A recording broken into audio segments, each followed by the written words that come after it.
Komandan Kodim 0622 Kabupaten Sukabumi menggelar peletakan batu pertama pembangunan sarana pendidikan berbasis keagamaan di Kampung Panimbaan, Desa Nagraksari, Kecamatan Jampang Kulon, Kabupaten Sukabumi. Komandan Kodim 0622 Kabupaten Sukabumi, Letkol Kaf Andri Ardana menjelaskan, dengan dilaksanakannya peletakan batu pertama pembangunan madrasah dan Masjid Al-Hijrah diharapkan dapat selesai secepat mungkin. Kegiatan tersebut turut dihadiri oleh unsur Muspika, TNI, Polri, serta tokoh masyarakat setempat. Pihaknya menargetkan pembangunan madrasah dan Masjid Al-Hijrah ditargetkan dapat selesai sekitar 5 bulan ke depan atau di akhir tahun 2025.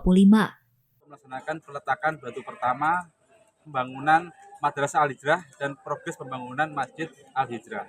Alhamdulillah hari ini selesai kita laksanakan peletakan batu pertama. Harapan saya dan doa saya, Bapak Haji, mudah-mudahan pembangunan ini dapat bermanfaat untuk masyarakat di Kampung Panimbaan, Kecamatan Jampang Kulon. Saya juga berharap pembangunan ini tidak memakan waktu yang lama. Target kita insya Allah mudah-mudahan sampai dengan akhir tahun ini maksimal 5 bulan kita sudah bisa berdiri di tanah yang kita siapkan itu. Sementara itu, Kapolsek Jampang Kulon Ibtu Muhlis menjelaskan, pihaknya akan memberikan dukungan penuh terhadap pembangunan sarana ibadah dan pendidikan keagamaan di wilayahnya.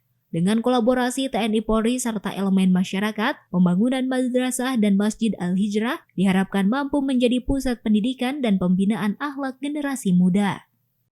Dan selesai meletakkan batu pertama yang dilaksanakan di sini, suatu kebanggaan bagi masyarakat Jampang Kulon dan kami juga semua atas kedatangan beliau.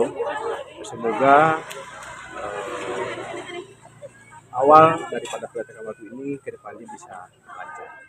Ketua Panitia Pelaksana Pembangunan mengucapkan rasa terima kasih kepada semua unsur yang telah berpartisipasi untuk kelancaran dan percepatan pembangunan madrasah dan Masjid Al-Hijrah yang ditargetkan dapat selesai akhir tahun 2025.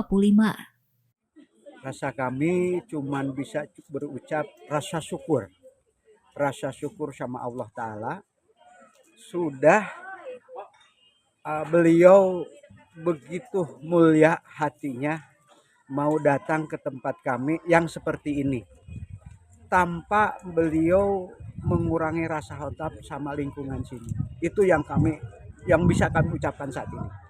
Dari Kecamatan Jampang Kulon, Kabupaten Sukabumi, Indra Sopian, Tim Liputan MGS TV melaporkan.